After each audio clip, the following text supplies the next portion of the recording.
So I thought I'd do another question and answer session to mark what was another big milestone for the channel, 40,000 subscribers. A huge thank you to everyone who's shown such support for the channel. 2021 has certainly been an amazing year of growth, and I'm incredibly grateful for everyone who's watched, liked, subscribed, commented, and especially a huge thank you go out to all the channel members who are generously supporting the channel on a monthly basis. I really am incredibly grateful to all of them, so thank you to them. So let's get started.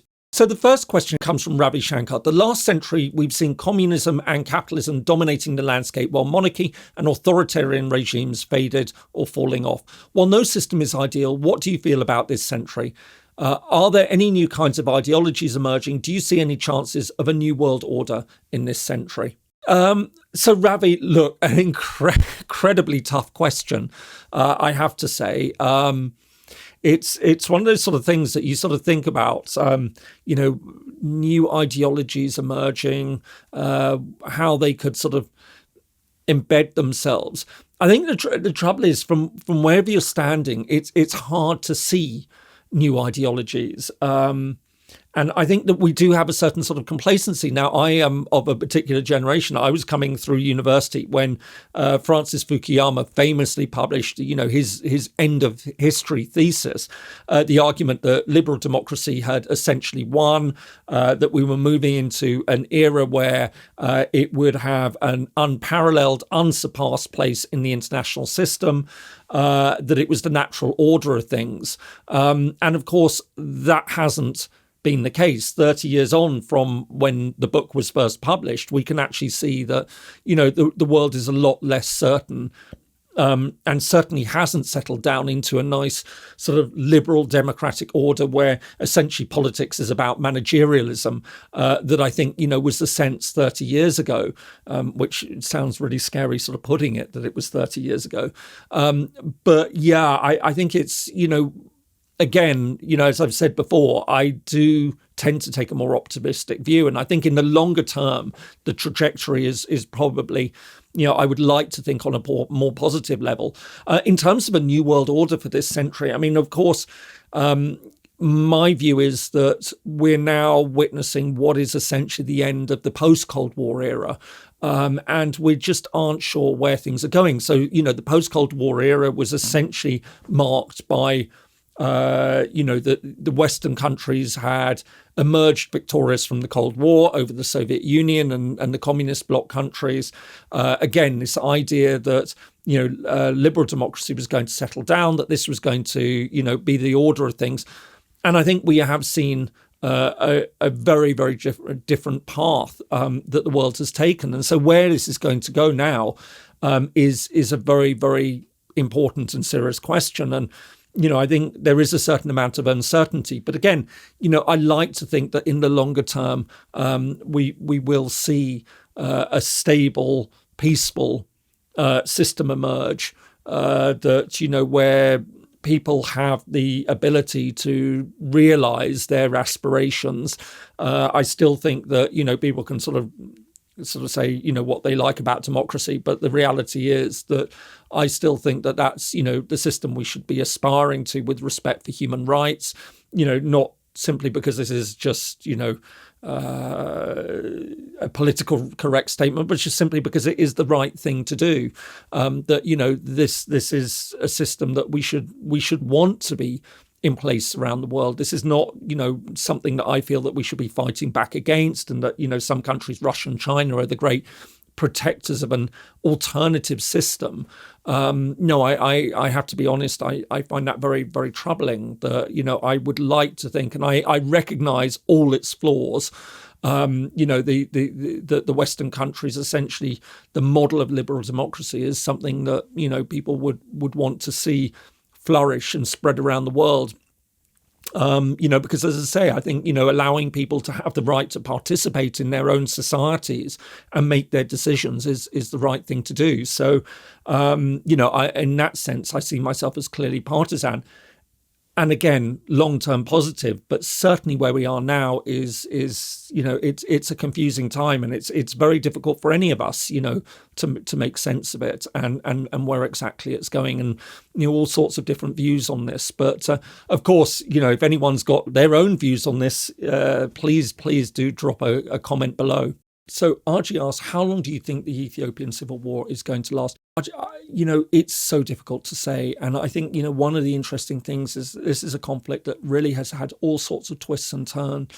And it hasn't evolved in the way that I think a lot of people were expecting. So when the war started, there was a feeling that this was going to be over really quickly, that, the government was going to march in, it was going to take control of Tigray. And that obviously didn't happen. The TPLF quickly, even though the government made quick headway, the TPLF remustered, it fought back, it then sort of pushed down south. And the latest news is that it looks like the Ethiopian government is back on the front foot, that Abiy Ahmed, the prime minister, went into battle. He's gone to the front lines, rallied the troops, that there's also support. I saw reports that, that China had been supplying drones to the Ethiopian government, which is having a huge effect. And I think that this is such a fascinating area. The use of drone warfare, we're seeing time and time again now, is radically transforming conflict and totally upending the balance of strength in conflict situations. So I just don't know where things are going on it, but it is certainly a very worrying situation. It hasn't received nearly as much international attention as one would have hoped and expected. So I think, as I say, it's very difficult to say which way things are going. But I do hope to take another look at Ethiopia relatively soon in another video, because I think it is incredibly important. So, one certain Esquire asks a fantastic question. Which geopolitical event in the 21st century do you think doesn't get enough attention? This is a really interesting question. I must say that I really scratch my head trying to think of a good example to give you. And I just can't really... It really does escape me. I've been really scratching my head about this. Now, of course, if anyone has got any thoughts on this, please do put it in the comments below. I'd love to know your thoughts, and it probably is going to be one of those moments, why didn't I think of that? But, one thing that did strike me, and it's a bit of a macabre and a strange comment, is that there was one incident that happened in a few years before the Brexit referendum, and the leader of effectively the campaign for Britain to leave the European Union was someone called Nigel Farage, and he was involved he was flying in a light aircraft and it crashed, and he walked away unscathed. But I think a lot of us have wondered, and as I say, it's a very macabre thought to have, I readily admit, what would have happened had he been killed, because he was really so central in many ways to the campaign, and he took a particular position that I think a lot of other politicians weren't willing to go down. And in doing so, he galvanized support for Brexit in a way that others, I don't think, could have done. Not even Boris Johnson. I think, we really have to accept that, Farage was really centre of this. And had he been taken out of the equation at that point, one really does wonder whether Brexit would have passed. And I think that would have had and will have all sorts of strange ramifications. And I don't hide the fact that I think Brexit is a terrible thing. I think it's bad for Britain. I think it's bad for Europe. I think it's bad for the West. And I think, the people who are happiest about Brexit are people like Vladimir Putin. I just don't feel that there's any, I just believe that is the case. So one wonders, what the longer term impact of Brexit is going to be for sort of Western unity and the effects of it. So, something very seemingly insignificant in the grand. So I'm not saying, if he had been killed, it would have been, an insignificant. But the point is that small events like that I think can change the whole course of history. So it's going to be, as I say, it's going to be very interesting to see where Brexit goes. But I really do often ask myself, had he been killed in that, would we be where we are today because of his central role in that process? So again, a bit of a strange answer. I really did hesitate whether I should sort of say it because it does come across as very odd. But I think it is sometimes worth thinking, in all of our contexts, what are the seemingly small events that take place in our countries, which could have much, much greater impacts internationally. And I think that would be mine. But of course, look, I'd love to hear other people's thoughts on all of that. So next up, there were a few questions on the European Union. And Drama Llama 95, a fantastic name, by the way, if the EU wants to have greater credibility and influence in foreign relations, particularly in relation to Russia, what are some steps it could take to achieve this? I think this is a really, really great question because it does hit at a fundamental point that many of us who work on the European Union have spent many years studying it are asking ourselves. And I think that this is something that's very, very central to the minds of many policymakers in the European Union. What can the EU do to strengthen its place on the international stage? And I mean, we know that it actually has a significant amount of clout in certain areas. So obviously when it comes to trade, I think, it really is a colossus. And I think that it has a huge effect in many ways that many people don't actually realize. So, for example, many of the standards that have been adopted around the world are European standards. If you want to trade with Europe, if you want to export goods to Europe, you have to follow those standards. And I think, we see this in all sorts of ways. So it has real significance in some ways. But on many geopolitical, on the big questions, it just doesn't have the strength that it could potentially have.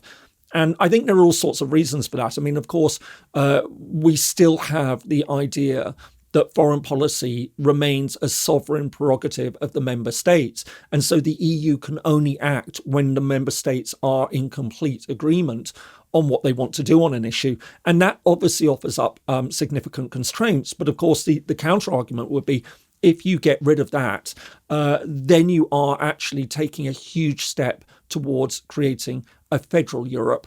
And is this something that the member states want? But on the other hand, I think there is a growing frustration that certain member states, and I think, the one that is often raised is Hungary, are being extremely obstructive, that seem to be following their own particular political agenda that is antithetical in many ways to the aim of the European Union. And there isn't a mechanism for chucking out, Hungary and any other recalcitrant members. But in the meantime, as long as they remain in, they can disrupt that process. So I think that there really has to be a sort of a sense of a real debate within the European Union in the coming few years. What does it really want to achieve and how is it going to best get there? But of course, you're constrained that you can't even change the system of decision making unless there's some sort of degree of unanimity on this. And that clearly doesn't look likely to happen anytime soon.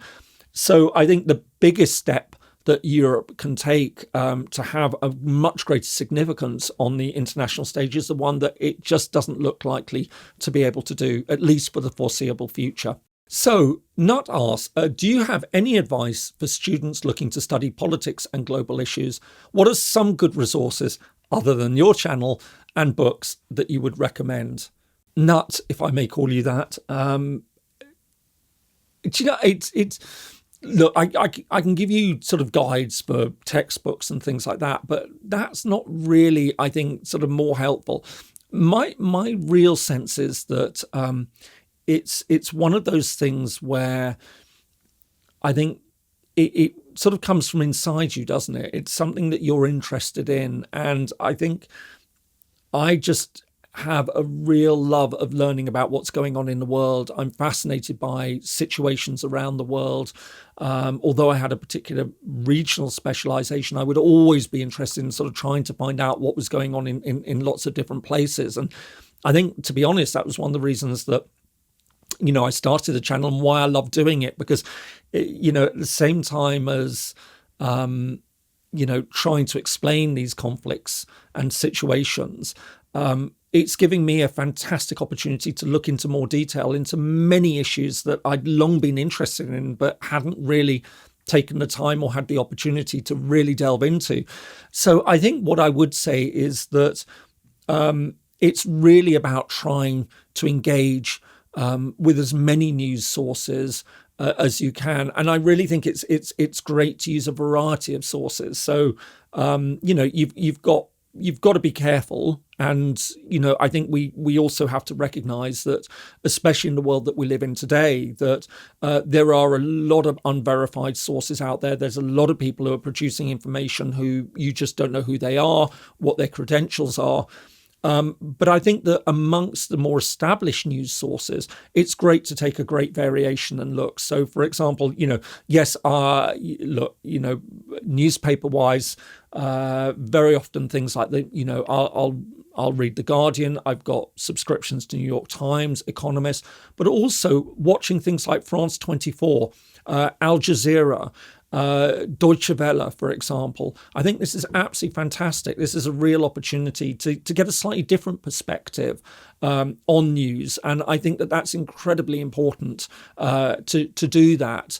And you often find that, for example, different news channels will reflect national interests and will go have a much deeper dive on issues. So, for example, for a lot of sub-Saharan Africa, where especially in the Francophone world, France 24 has really excellent coverage. Now, people would say, but it's got a particularly French point of view on things. Yes, indeed.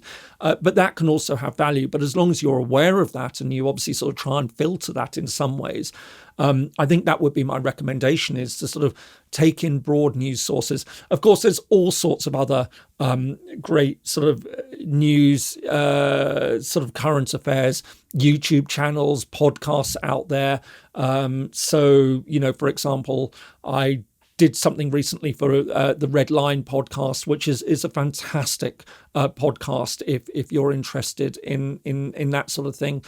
I liked it. It's actually sort of discussing with Michael, who runs it, recently, was sort of saying how interesting it is that our two channels actually, there's a certain sort of complementarity about them. That I tend to do shorter videos. I try and take an issue and summarize in 10 to 15 minutes to give you, if you like, a starting point to look into it in more detail, if that's something that you want to. But hopefully it sort of will say, look, this is what the issue is about. But if you want to go off, and I often try and make sure that I put in the description below links to further reading and reports and important news sites or information sites.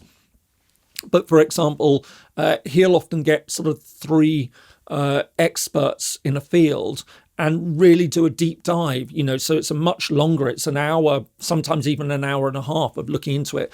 And so I think, there are some fantastic channels out there as well. And in fact, if anyone's got any recommendations, for channels, news sources that they think, others would be interested in, again, put it in the comments below. I'm always really keen to hear thoughts, and, I don't jealously guard my corner of the internet. I am pleased when people want to go off and learn more. And as I say, I often like to think that what I'm trying to do is just provide a jumping off point for people who might be interested in the subject and want to then sort of look into in more detail. So Chris Winther asks, I'm curious to know what your opinion is on an old Putin quote. He once described the collapse of the USSR as the greatest geopolitical catastrophe of the century. What would be your response to that? Chris, look, really, really interesting question. And, yes, I think we've all got that sense that Putin laments the loss of the Soviet Union. However, I think, what's interesting is that it is now 30 years, in fact, almost 30 years to the day since the Soviet Union ceased to exist. So I would say that probably anyone under the age of 40 really has no idea about what the Soviet Union was like. And frankly, it was grim. It was, look, this isn't to say that, the Russian people were bad. I was brought up in the Cold War, and it was it was in many ways a very scary time, and a scary time to be a child as well, because, your childhood was about talking about the possibility of nuclear war. Now I know each generation has its threats, and, the 9/11 generation and terrorism. And, again, for separate reasons, growing up in London in the 1980s, I mean, the threat of IRA terrorism was a very present threat. But nevertheless, the Cold War felt like a very strange and actually quite a scary time, and very claustrophobic. And I think that this is just the worst form of, if I'm to be honest, Russian nationalism at play here, that you would recreate something that was so restrictive on its citizens. And again, look, this isn't to say, that the Soviet Union was a completely disastrous, awful place. There was a flowering of culture that we could see and was quite strong.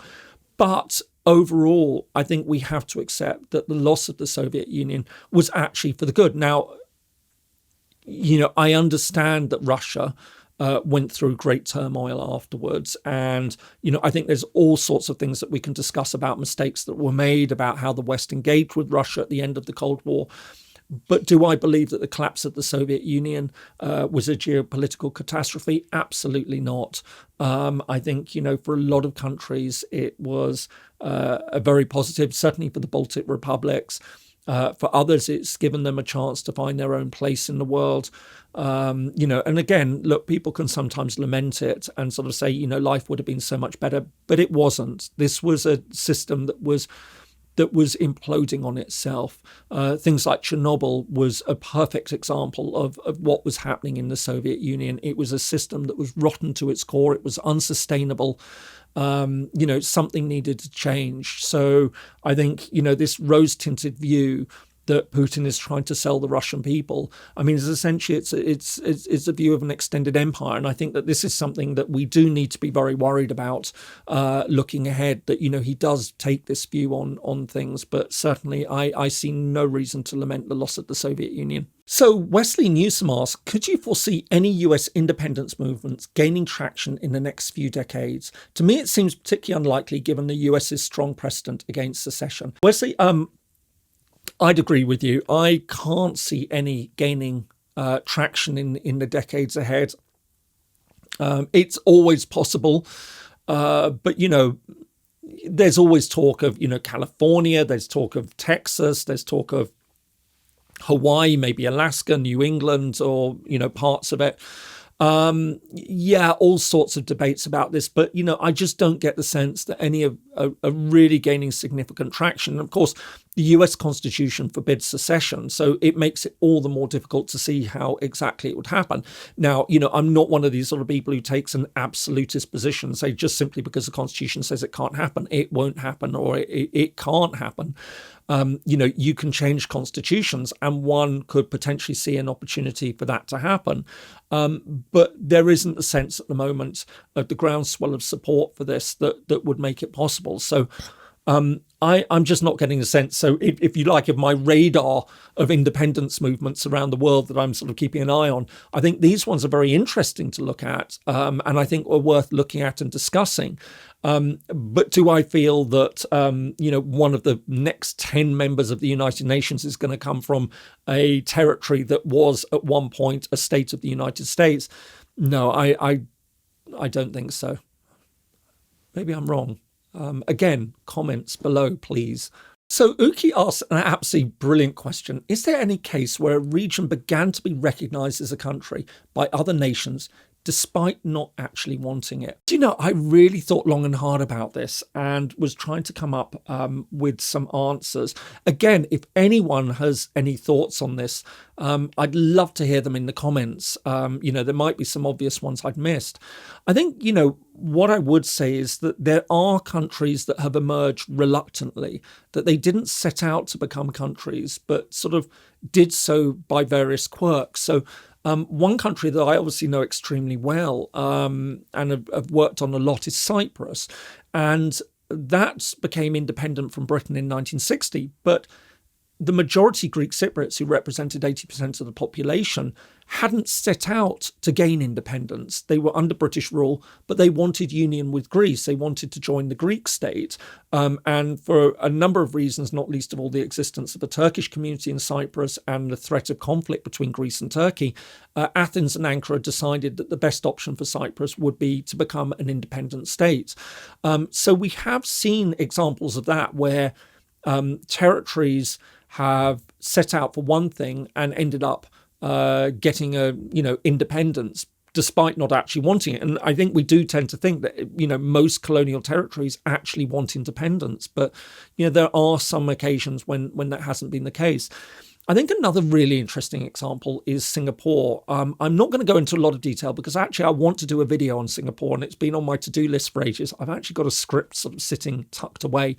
I'll try and get around to doing it soon. But Singapore was absolutely fascinating in how it became independent because in many ways it was sort of accidental. It's a very, very unusual case in international relations. I'm so tempted to sort of go into more detail about it, but I'm actually going to hold it off. As I say, I'd love to do a video on it. But again, look, if anyone's got any other suggestions, thoughts on this, do let me know. Are there countries that have merged sort of accident? It didn't want independence, but it found itself getting it. So Clement Dabney III, what's your outlook for Nagorno-Karabakh? Will Azerbaijan retake the rest of the region by legal and forceful means? Having just come back from Armenia and looking at the situation there, I mean, it is obviously an extremely sensitive question. And it's really unclear that what we saw at the end of 2020 was a ceasefire that was put in place, that Russian peacekeepers on the ground. But this is not a resolved conflict, that some sort of settlement needs to be reached over Nagorno-Karabakh. Now, there will be those who believe that Azerbaijan is intent on just retaking the territory by force. I'd like to think that ultimately they will find a political settlement to it. It's not going to happen quickly. I don't think there's any real mood in Baku or Yerevan to face up to the situation and what a realistic and viable long-term settlement would look like. And for what it's worth, I really do believe that we'd really essentially be talking about some sort of autonomy arrangement, and again, what that means, whether it's cultural autonomy, I think it would have to be more than that. I think it would have to be political autonomy, but I think it's political autonomy that doesn't necessarily then mean that it has a control over the central government. So, to talk about the Republika Srpska model, I just don't think that that's the case. I think, as I say, it would be more regional autonomy. But ultimately, the Armenian and Azerbaijani governments have got to really sit down and think what it is they want. And I get a bit of a sense that we won't see a peace until they start to both question Russia's role in the region, because Russia has played this beautifully. It is the one that has emerged as, in many ways, the winner in all of this. It stopped the war just in the nick of time so that it was able to put its troops on the ground in Azerbaijan. It means that it's now actually cemented its control over Armenia, if we're to be very honest, because Armenia needs those Russian troops to remain in place to protect the existence of Nagorno-Karabakh as things stand at the moment. But it could well be the case that, Baku and Yerevan say, look, we've got a different future in all of this, and we don't believe that we should be tied to Russia, that we would like to see a different direction. And we can only really do that if we cooperate with each other. And at that moment, then I actually feel more hopeful that we might actually see a settlement. Now, I know it's a controversial view to have, but I think that that's more likely to be the catalyst for a significant final settlement of the issue of Nagorno-Karabakh than what we see at the moment, which I think, if I'm to be really honest, if Moscow had its way, it would just sit on this in perpetuity. It would keep it as a frozen conflict, dangling its Russian peacekeepers over Armenia, saying, look, if we withdraw, you know what those Azerbaijanis will do. And at the same time saying to Azerbaijan, look, you know what, we're a significant actor and, we've got a good relationship with Armenia and we have to protect that. And we want to have a good relationship with you. And having our troops on the ground is the best way of keeping everyone happy. So I think Moscow's played it incredibly well. and has done what it needed to do. But I wonder if, as I say, Azerbaijan and Armenia might at some point just wake up to this and start talking to each other and saying, look, you know what, we've got a bad history between us, but we can find a settlement to this. But again, at the moment, I don't think either country is in the place to talk about the settlement that would really make the most sense for them both. So Catalin Marius asked, do you think Africa's borders should be withdrawn according to ethnic boundaries? I know separation based on ethnicity is a controversial topic in the Western world nowadays, but it has worked in the past. It would lead to a lot more countries, but countries made up of the same ethnic people, leading to more stability and unity. I know that it's tempting to think that this would be the answer to a lot of these issues. But I think the reality is that it would lead to a lot more insecurity, and for two reasons. One, while these states seem very unstable, they're much more viable. The numbers that exist in many of these states mean that, you know, economically they can function. You know, you've got the economies of scale and things like that. And if you break them apart, then you're dealing with a whole range of microstates. And I don't think that they will be nearly as successful and viable in the way that the bigger countries are, despite the problems that obviously we have with ethnic differences. And I think it's also worth remembering that actually, by and large, you know, there's very, very few countries which are ethnically homogenous, and most countries are, broadly speaking, successful. We're not talking about ethnic war in, you know, 185 of the 193 members of the United Nations. So, yeah, I'm not convinced that sort of multi-ethnic states are failures and that, you know, the world will be much more peaceful without them. I think we open up another set of problems. The other thing to bear in mind is that that model might be successful if people lived in nicely, clearly defined units, but that isn't the way that the world works. That what you actually have is that if you've got a piece of territory and you've got 5 ethnic groups, it's not going to be 1, 2, 3, 4, 5, or nice and easy. Predominantly, you might have 1, 2, 3, 4, 5. But in fact, what you would have is most 1 there, but then you'd have pockets of 1 there, pockets of 1 there. What do you do about that? How do you try and integrate them? Some might say, well, look, you know, you just people have to pick up and move into their, you know, but we've moved on in international relations beyond that idea of demographic change, of population movements, that you can just pick people up and you can say, look, now you're living in this country, you have got to go and live there. I think that that's really changed. So I think it becomes very difficult. We don't have nice, neat borders. It's not about saying that if we're going to create ethnic states, that they all, you know, these ethnicities live in nice, discrete areas. So bang, you can just create them and it'll be a nice, neat map. It's far, far more complicated than that. So I think, you know, while it might look superficially very enticing to go down that path, I think the reality is that it would actually raise a lot more problems than it would actually solve. You know, as I say, we would create a lot of microstates with very, very highly contested borders. So Aura Ryder asks, which country do you believe will end up using the natural gas found in the Eastern Mediterranean, especially in the area between Greece, Cyprus and Turkey? This is so interesting because obviously this is an area that, you know, I know very, very well. I've worked on, and to be honest, I've always been skeptical about the natural gas issue. I know that a lot of people who work on the Eastern Mediterranean have been terribly excited about it, and I've seen friends and colleagues of mine go down the path of talking of, you know, BCM and TCM and LNG and all sorts of different acronyms to do with, you know, natural gas exploration and things like that. I've, as I say, always been much more skeptical about it. I think that it's certainly been disruptive to efforts to try and find a Cyprus settlement. But there is this whole discussion of who's going to benefit from it. And I think the reality is they've spent so long squabbling over it and delaying that in fact it's going to become potentially irrelevant. You know, we are living in a world that's moving beyond fossil fuels. Now, there is talk of using, you know, classing natural gas in a slightly different category from oil and coal, and to have it as a transitional energy source while we phase out fossil fuels. But the trajectory is quite clearly towards phasing out fossil fuels. So I think in the longer term, the reality is that this isn't going to be terribly significant, that maybe they've missed the opportunity, which in some ways might be quite helpful because it just takes off a complicating factor in the efforts to try and find a settlement in Cyprus. So, I wonder if no one's going to end up using them in reality.